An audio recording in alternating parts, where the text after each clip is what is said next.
Assalamualaikum warahmatullahi wabarakatuh. Bagaimana hari ini? Anak-anak semuanya sehat? Ayah bunda semuanya sehat? Alhamdulillahirabbil alamin.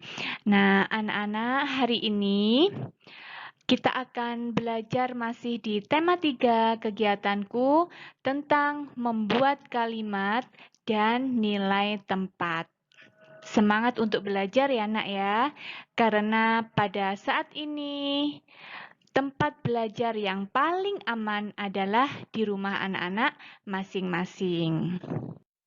Tujuan pembelajaran hari ini nantinya anak-anak bisa membuat kalimat dengan baik dan menentukan nilai tempat. Sudah siap belajar ya? Nah, kalimat. Apa itu kalimat ya? Perhatikan baik-baik. Kalimat itu terdiri dari 3 kata atau lebih yang memiliki arti. Kemudian, kalimat juga diakhiri dengan tanda baca. Tanda baca itu bisa titik, bisa tanda tanya, bisa tanda seru. Kalimat yang baik harus memenuhi unsur-unsur, atau kalau kalian membuat kalimat harus berpola S, P, O, dan K. Nah, apa ya SPOK itu? Nah, perhatikan ya, setelah ini Ibu akan menjelaskan tentang S, P, O, dan K. Nah, yang pertama adalah S. S itu apa ya? Semuanya bisa menulis huruf S? Pinter. S itu adalah subjek. Ya, sekali lagi, S itu adalah subjek.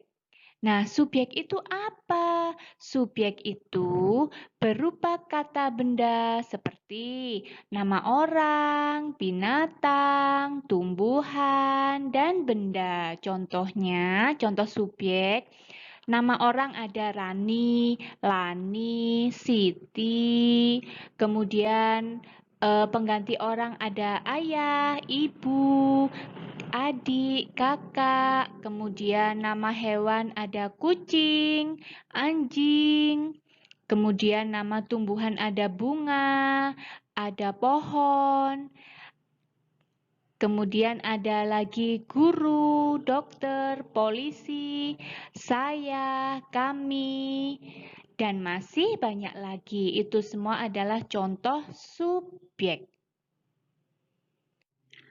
Selanjutnya, setelah S tadi ada huruf P. Nah, P. P itu apa ya? P itu adalah predikat. Nah, predikat adalah kegiatan yang dilakukan subjek. Predikat itu berupa kata kerja, contohnya menulis, membaca, membeli, melihat, minum, makan, memasak, bermain, dan masih banyak lagi. S sudah, P sudah. Yang ketiga apa ya? Masih ingat? Iya, yang ketiga adalah O. O itu apa ya? O itu adalah objek. Objek itu aktivitas yang dilakukan oleh subjek. Yang terakhir adalah K. K itu apa? K itu adalah keterangan.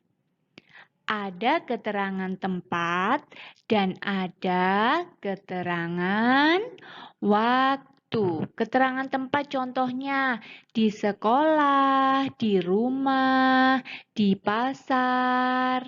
Kemudian kalau keterangan waktu contohnya pagi hari, siang hari, pukul 9 malam, itu semuanya keterangan waktu.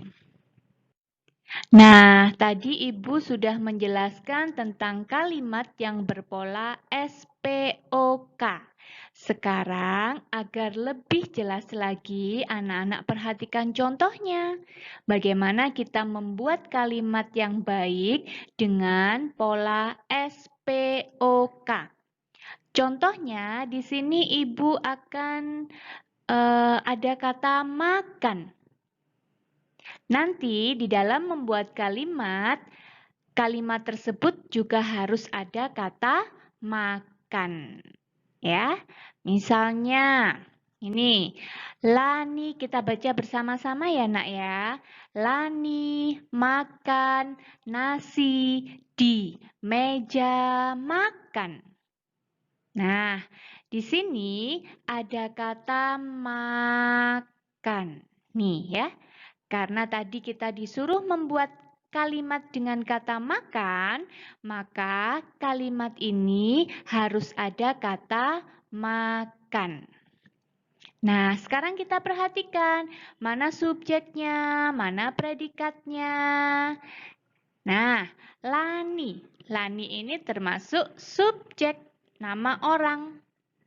Kemudian predikatnya adalah makan. Objeknya adalah nasi. Dan keterangannya Lani tadi makan di meja makan. Ini adalah keterangan tempat. Tempatnya di meja makan. Jangan lupa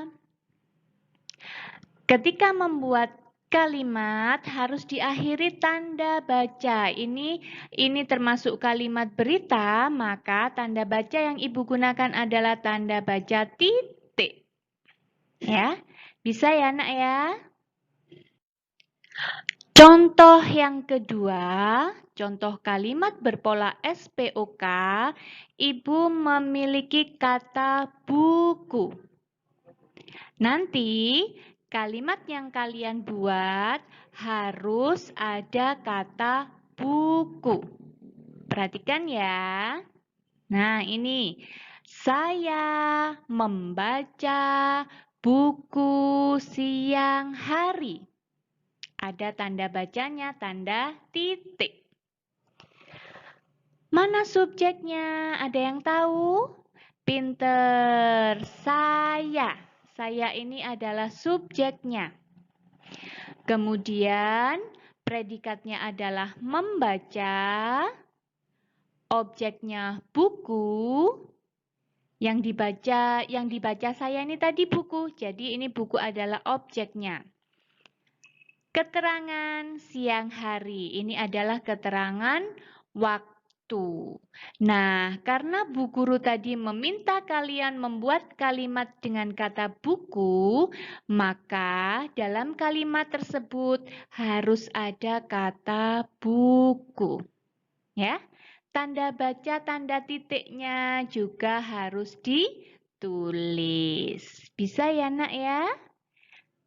Nanti kalau ada tugas membuat kalimat, anak-anak harus memperhatikan kalimat tersebut berpola SPOK. Setelah kalian mendengarkan materi tentang membuat kalimat, materi selanjutnya adalah nilai tempat. Nah, perhatikan. Bu Isna punya bilangan 19. Angka 19. Yang Bu Isna beri warna biru ini ya, itu disebut satuan. Dan yang Bu Isna beri warna kuning itu disebut puluhan. Dari bilangan 19 ini ya, yang belakang yang warna biru disebut satuan. Yang depan yang warna kuning itu disebut puluhan. Satuan terdiri dari satu angka. Ya, hanya yang ada di belakang ini saja. Ini namanya satuan. Terdiri dari satu angka. Nah, bilangannya adalah 1 sampai dengan 9. dan letaknya berada di sebelah kanan. Nah, sekarang yang satunya puluhan. Puluhan ini terdiri dari dua angka. Kenapa bisa dua angka, Bu Guru? Iya, karena yang di depan ini bernilai 10. Kan 10 ditambah 19 ya. 19 itu kan berasal dari bilangan 10 ditambah 9. Nah, 9-nya ini satuan ya. Yang 10-nya ini yang depan ini adalah puluhan. Ya. Puluhan terdiri dari dua angka. Yang kedua, puluhan itu nilainya ada 10, 20, 30 dan seterusnya. Nah, seperti ini. Puluhan. Ini nilainya 10. Nilai angkanya 10. Nilai tempatnya puluhan, ya. Nah, kemudian puluhan letaknya ada di sebelah kiri dari satuan. Ya, puluhan letaknya di sebelah kiri dari satuan. Ini puluhan, ya. Nah, paham kan? Bu Guru lanjutkan ya. Perhatikan gambar ini. Ada buah apel. Jumlahnya 10. Kalau ditulis jadi 1 puluhan. 10 ini nilai angkanya 10. Nilai tempatnya adalah puluhan. 1 puluhan. Nah, lagi misalnya ada jeruk. Jumlahnya 20. Kalau ditulis menjadi 2 puluhan. Ya. Jadi ini namanya nilai angka 20. Kalau ini namanya nilai tempat 2 puluhan. Bukan 20 puluhan loh ya. Nah, bukan 20 puluhan. Tapi 2 puluhan. Paham ya? Kalau 10 ditulisnya 1 puluhan. Kalau 20 ditulisnya 2 puluhan. Nah, sekarang coba perhatikan soal di bawah ini. Ada 10 buah jeruk ditambah 3 buah jeruk. Sama dengan berapa jeruk semuanya? Berapa anak-anak? Iya, 13 jeruk. Ini nilai angkanya. Kalau dijadikan nilai tempat, jadi 10 ini ya. 10 ini jadi 1 puluhan ya. 10 ini jadi 1 puluhan. Kemudian ditambah dengan 3 satuan. Ya. 3 satuan. Sama dengan ada 13. Ingat-ingat ya. 10-nya jadi 1 puluhan ditambah 3 satuan sama dengan 13 ya. Yuk kita coba lagi. Nah, hasilnya tadi kan 13 ya. 13 itu ditulisnya ya 13. Yang berwarna biru ini disebut satuan. Yang berwarna kuning disebut puluhan. Paham? Kita lanjutkan. Kita coba lagi ya. Ada 20 jeruk ditambah 8 jeruk. Sama dengan berapa ya? Iya, 28 jeruk. Kalau ditulis nilai tempatnya 2 puluhan ditambah 8 satuan sama dengan 28 ya. Jadi bilangan 20 ini ya, nilai angka 20 ini kalau dijadikan nilai tempat menjadi 2 puluhan, bukan 20 puluhan ya, 2 puluhan. Dan 8 ini, bilangan 8 ini menjadi 8 satuan. Nah, paham kan? Ya, Bu Guru lanjutkan.